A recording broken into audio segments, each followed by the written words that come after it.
Here we go again, another Age Buddies casting review. I'm not sure what the series should be called. If you have any good suggestions for a name for this series, then let me know. Otherwise, I'll come out with something. But essentially, in this series, we cast different Age Buddies. Today is Baldwin, and we're going to take a look at his game, offer any words of wisdom, maybe that we can help spot for him in his way of playing.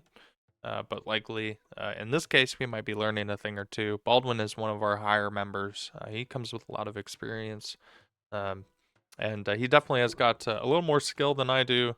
Um, he can take me on pretty well, so I'm punching up to him. So we'll see how it goes. We're playing on Land Madness. This is Mongols with Baldwin, and in the blue we have the Goths player here, J Long 9. Looks like they don't have as much scouting. They got really unlucky with finding any kind of sheep. So already it looks like Baldwin's off to a great start. He's got five cows, and he's got the idea of where a couple more are too. And he's using them very effectively. So you see the score difference has already taken off. But we've only now seen the treaty come to an end with both TCs going up. So um, let's see what happens. They're both very far. Late game is always really good for the Goths, so this might bode well for Jay Long. But I'm sure Baldwin will start his search for where Jay Long might be on this big map. Uh, Actually has zero crossover between either player in terms of scouting, though there hasn't been any chance for them to meet yet.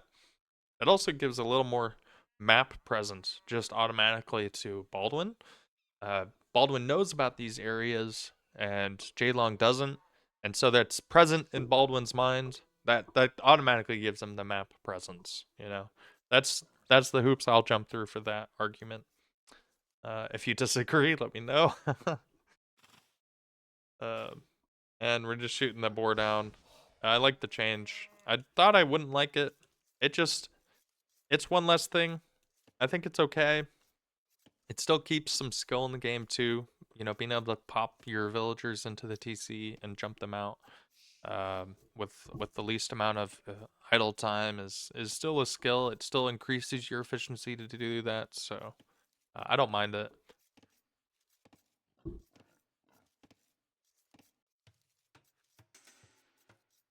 And it's a pretty standard start here. Land nomad. Um, Contrary to normal nomad, there's no water, so you put the normal amount of villagers on wood, and you focus on getting food.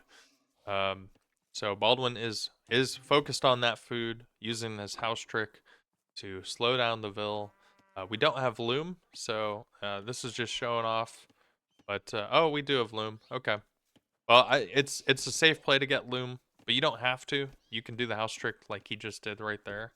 It's very achievable, and it's actually increased the level of play at 1100, 1200. Previously, Baldwin was actually sitting around 1400 before he had kind of a break from the game. And we've seen him around that level again too. So I see it happening. One of the better players is really good at carrying and team games. The Age Buddies plays a lot of team games together through the week. We do a stream, so every Sunday I stream, and we do a bunch of community games then, where we do 8-player lobby games, like the Exploding Kings video I've uploaded here. So check out the Twitch links in the description if you want to check that out. We do it every Sunday, but we also play in the Discord during the week, and Baldwin is very active actually.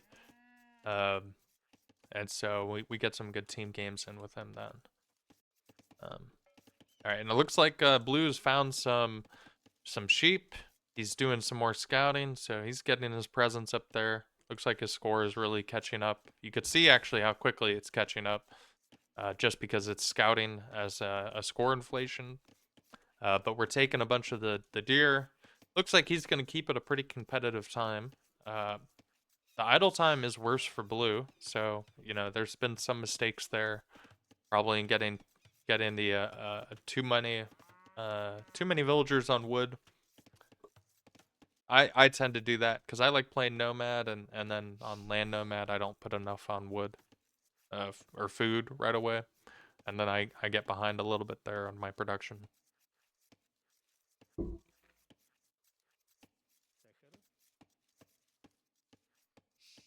And the other thing too is when you put these TCs on wood lines when you're playing Nomad, is you forget to make your second building, which is a lumber camp.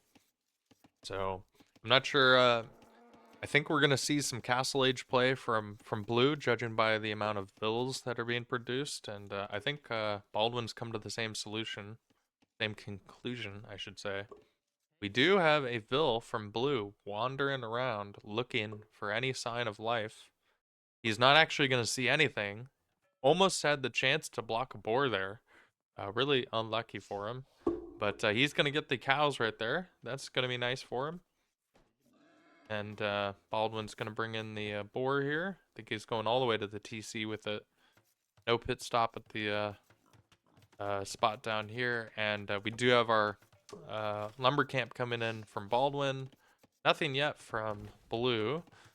So Baldwin's starting to think about clicking. And I think he just clicked. It's behind this last vill. Because he just spent 500 res. He had 800 food right there. Yep, there it is. So really good uptime from Baldwin. Looks like Blue is playing a very late castle time, which works because they're really far. And maybe that's part of Blue's calculation as he continues to search for his enemy, getting more cows. This villager has spent probably the majority of its life walking. I think I've got that stat somewhere. Yep, here we go.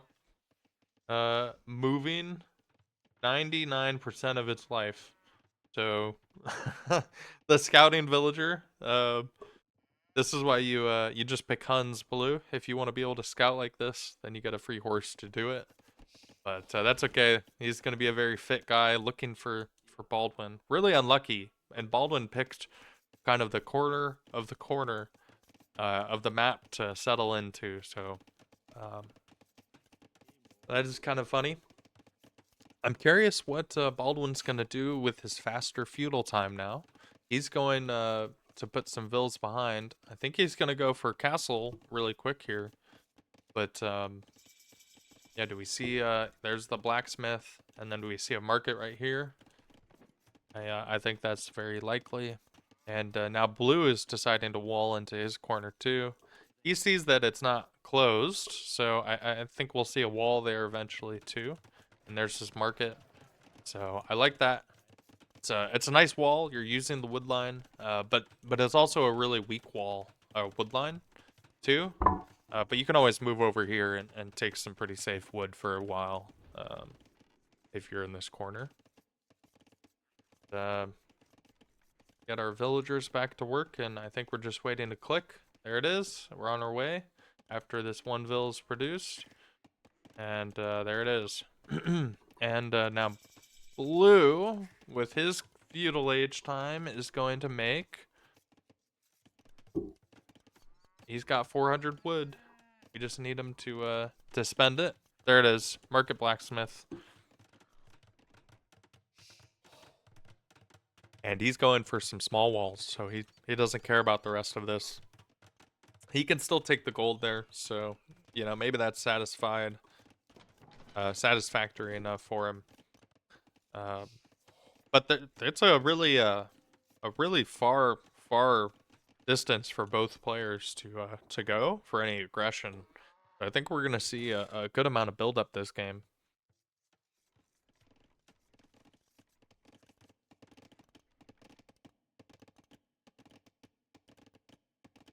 Chopping away.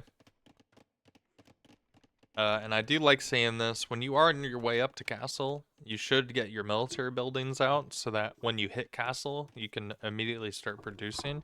I think we're going to see a little bit of idle time. Baldwin's probably going to go for a stable or a range, depending which unit he wants to go for. I don't see any upgrades on his blacksmith. But yeah, getting like a stable down now while you're on your way to castle. There we go. Will be really nice. So there's gonna be some idle time there. That's something that Baldwin could probably do a little better. But it's there's a lot you have to do. That's just one of those timings you get better at the more you play, and it'll become second nature for him to make a stable in that window.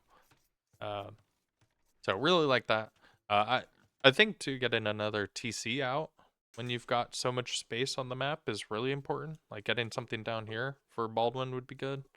Oh, that's all Gaia vision. Um, just to take more presence of the map. And if you're up to castle first, and you've got a long distance from your opponent, which Baldwin could be doing more scouting with now. I think he knows he's there actually. Um, then then getting that early eco lead is even more vital.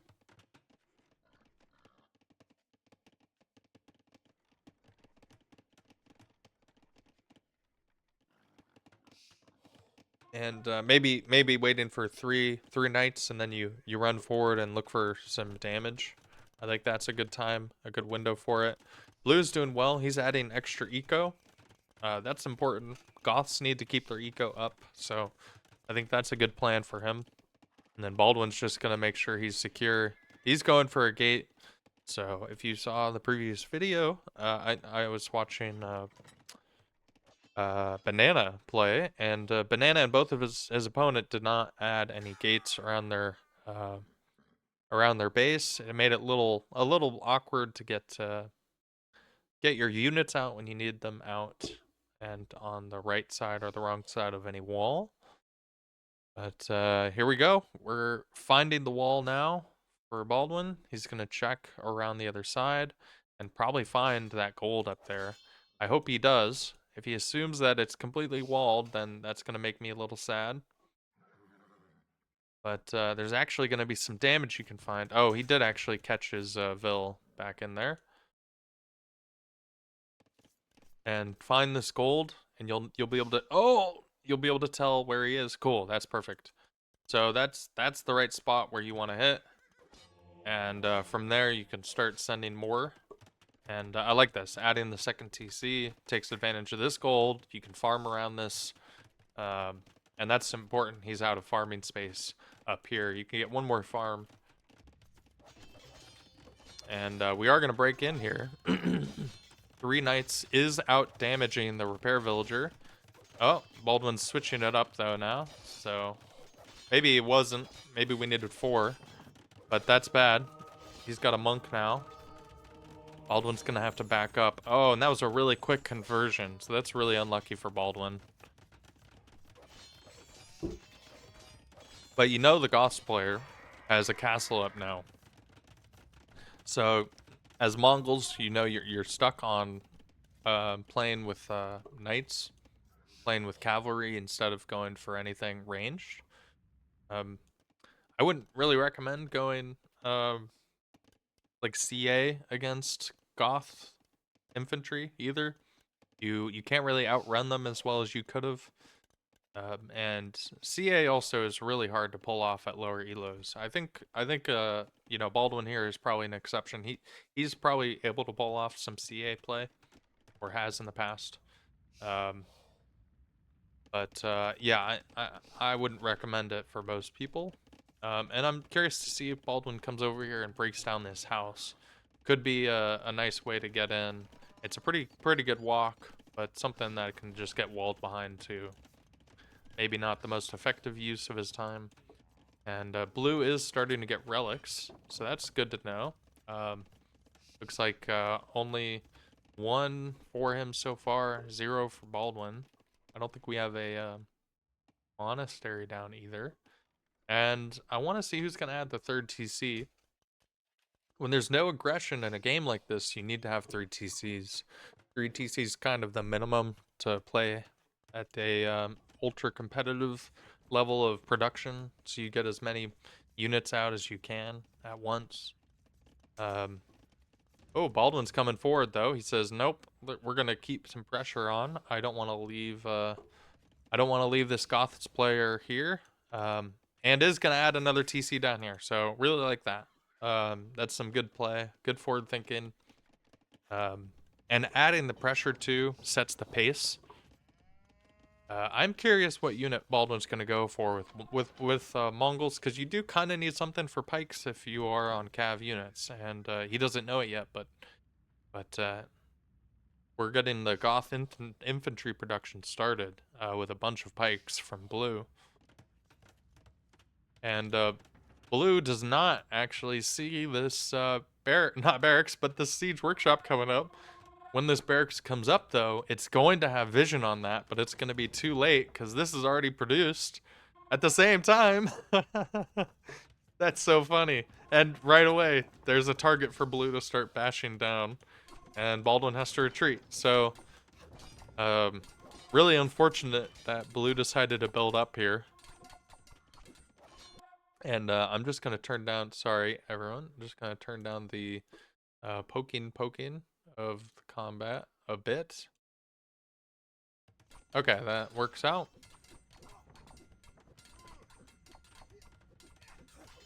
And we are going for a range. I think we're going to see some CA. CA does work if you have a meat shield. So if we can get enough meat shield in the knights. But, you know, looking at the res collected, Baldwin is actually ahead. And wow, that might be because of the idle TC time that blue has got going on. He's putting his third TC up, but his two TCs are not staying producing. And Baldwin is pulling ahead with a nice 15 villager lead. That would be concerning for blue if he could tell in game. That's not something you can really know. And with blue here, you've got enough military that your score is actually ahead. So you think you're doing well, but you need to start putting on some pressure for Baldwin if if you see that kind of thing happen.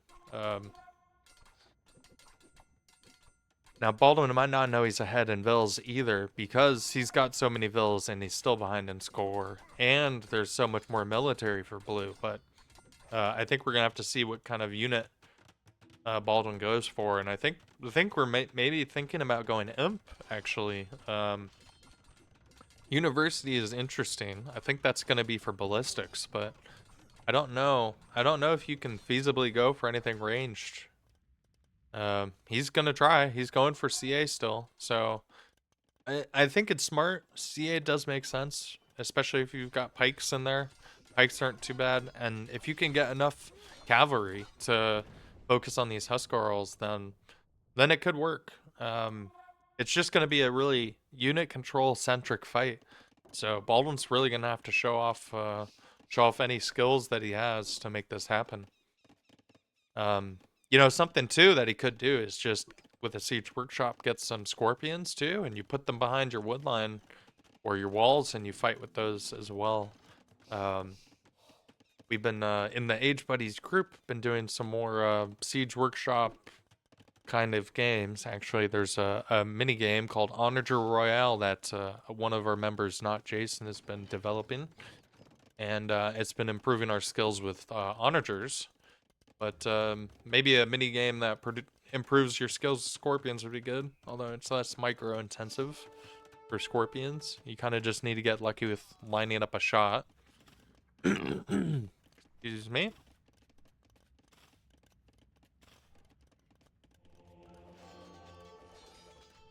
Okay, and Baldwin's gonna try to break in there. We are seeing the university attacked. We already have ballistics in. Looks like we do. Oh wait, where are we looking? Here we go. There it is. We don't. So we're backing up. We are going for Scorps, so I do like that. That's a good play of Baldwin. And yeah, this is kind of the danger with Goths, is you get pushed back so hard, so brutally, and they are able to do so much damage, and not having a meat shield for your CA here is really, really hurtful.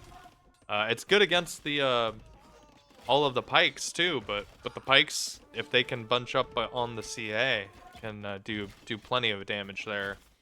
And yeah, you need to pull all the vills in here. So there was a lot of good damage. Well, maybe not good damage, but there was a good attempt for damage with the knights. But I think they might have been better served here for these, just being able to hit these Huskarls and then run around the pikes.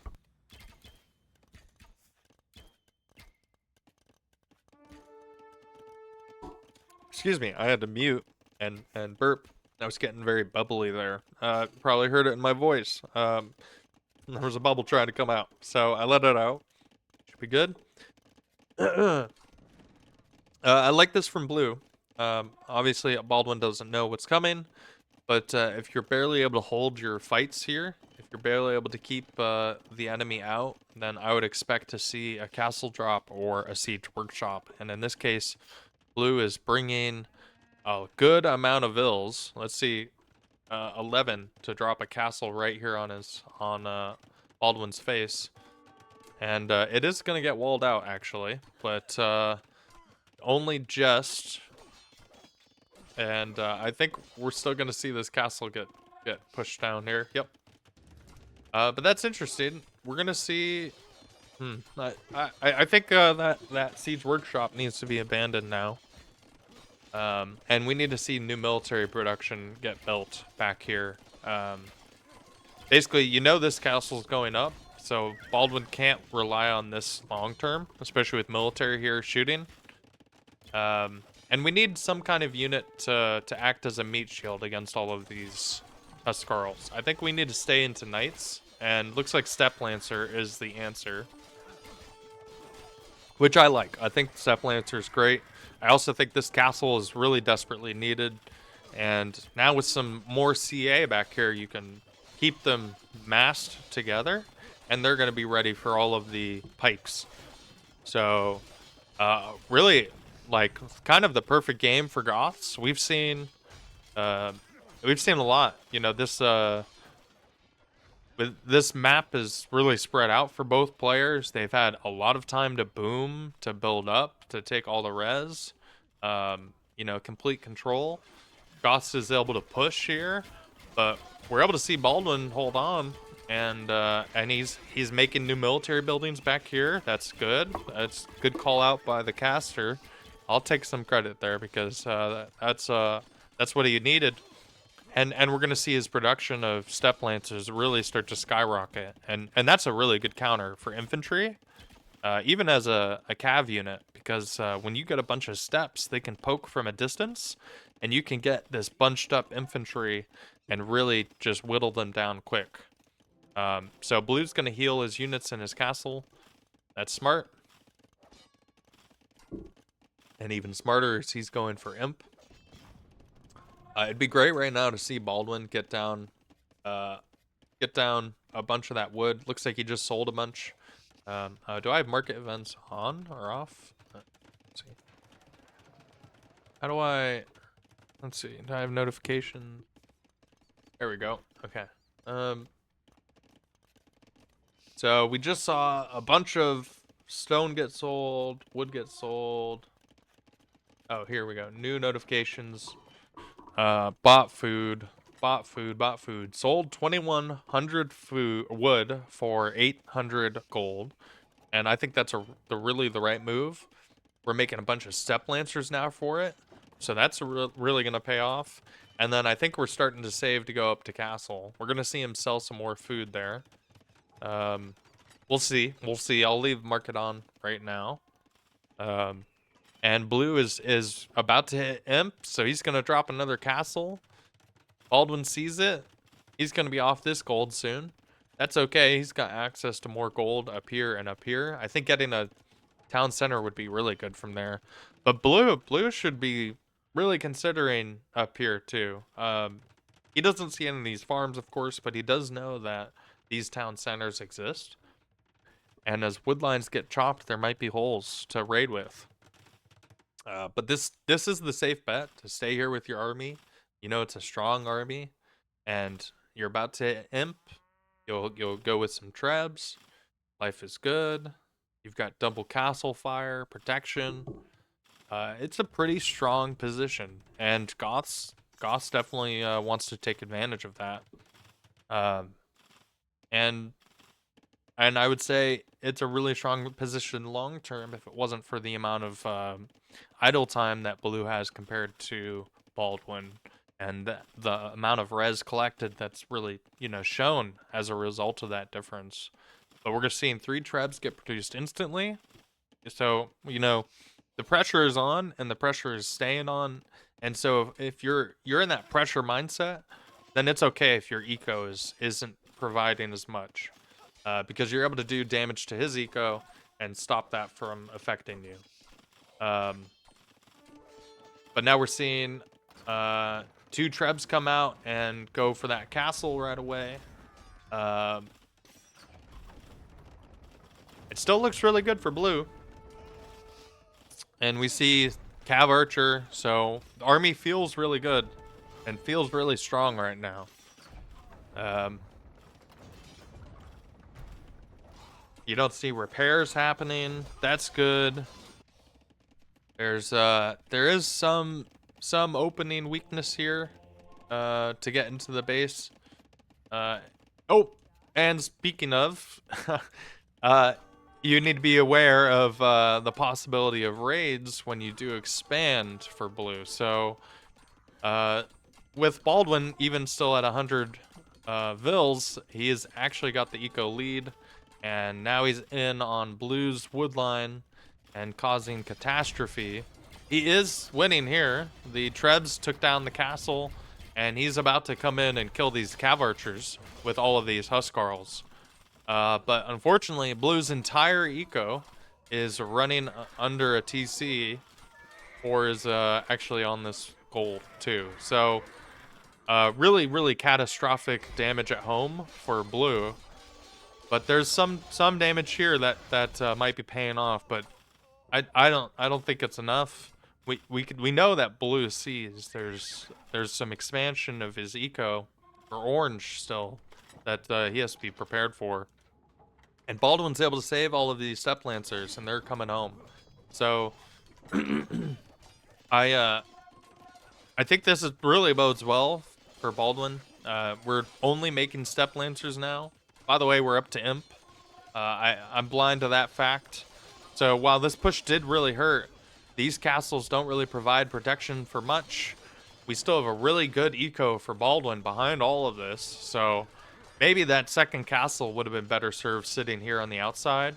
It would have prevented Baldwin from having space to reboom, to remake his military buildings up north.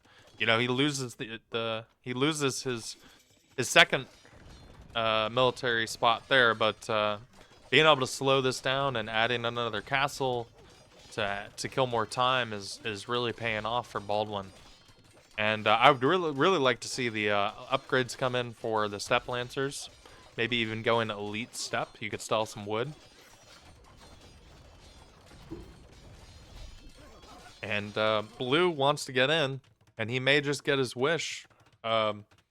Pulls back. He sees all these steps. I don't know if Blue knows this, but this is a losing fight.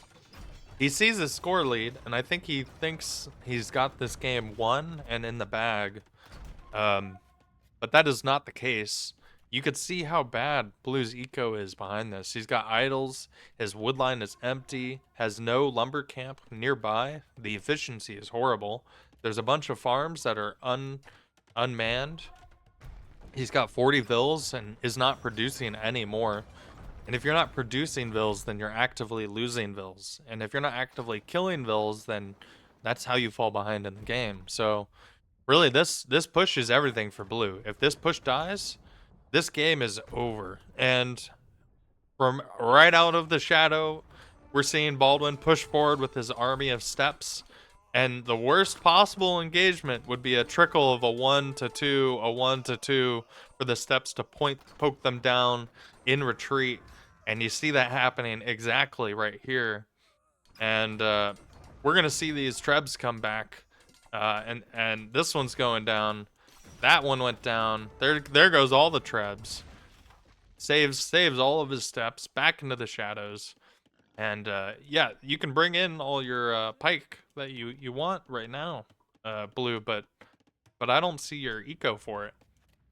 When you're out, I'm not sure you can produce much more than what you have here. He's got 600 wood and 300 food, roughly, and he's making 3 barracks forward, so he's going for pikes, clearly.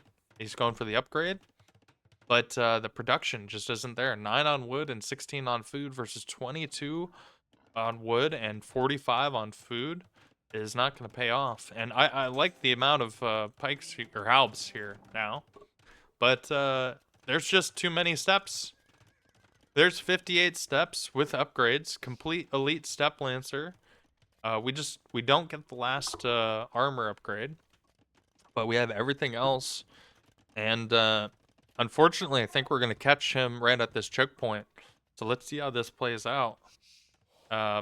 I also don't like pushing forward if you're blue with just 1 treb, but again, you've been winning this whole game. There's what's to say you can't be winning now with the counter to step. Unfortunately, the counter to step is not halb, because you can outmaneuver the halb like this, and this choke would actually be really good to engage for Baldwin. You just get 1s and 2s hits as they retreat. Yep, right there. Baldwin's just gonna hold up in this corner, and that corner is gonna benefit the step lancers versus all these halbs. The halbs would do better for a surround, but the step lancers are able to get that instead.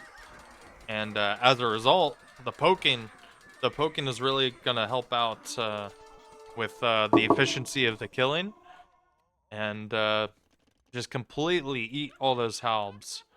And Blue realizes that he knows he can't do that again, and throws in the GG. So well played to Baldwin. Behind all that too, I was really focused. I didn't see his macro. He was walling up the sides. He had a castle on the front. He was getting his trebs ready for a push. So it was a matter of time. The game was over. Well played to J-Long9. Good sportsmanship. And I don't blame him there either. He blamed the steps. It's a really overpowered unit. So if you're playing against someone with access to steps, even the Goths, you're gonna have some issues. Now that's to say J-Long could have had a more efficient economy here too, but I think overall it was well done. Uh, well done by Baldwin to take the right fights and hold off on that push. Because that was a really tough push, and maybe J-Long doesn't need a better eco behind that if his push doesn't stop and fizzle out, and that's where Baldwin can take the credit. So well played to both. Again, we do have Baldwin as our age buddy, so our age buddy spotlight, whatever we're calling this. You can leave a suggestion for that in the comments. You can look at the KD 177 to 103 for Baldwin, really well done. And you could see kind of the eco difference there too. So it took a bit for the the military to come up and stop the push, but once it did, it really took effect. So you can see that right there. That's where the push died. And here's the APM2. So Baldwin peaking at 57, but average of 14 for eco and 11, 25 overall. And blue was pretty close there. I would say close enough to where it doesn't make too much of a difference. Yeah, so well played. If you enjoyed, feel free to give this video a like. You can subscribe for more Age Buddies videos. And if you're interested in joining the group, please head over to agebuddies.com. You can read more about what we do, what our purpose is, and how to join. We just ask that if you want to join, you remain friendly, and good spirited.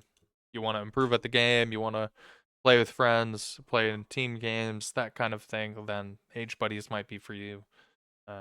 So check us out, and maybe you'll be in a recording like this, and I can give you tips, and you can see your stats and check out what your APM is then too. So until next time, thanks for watching. Take care.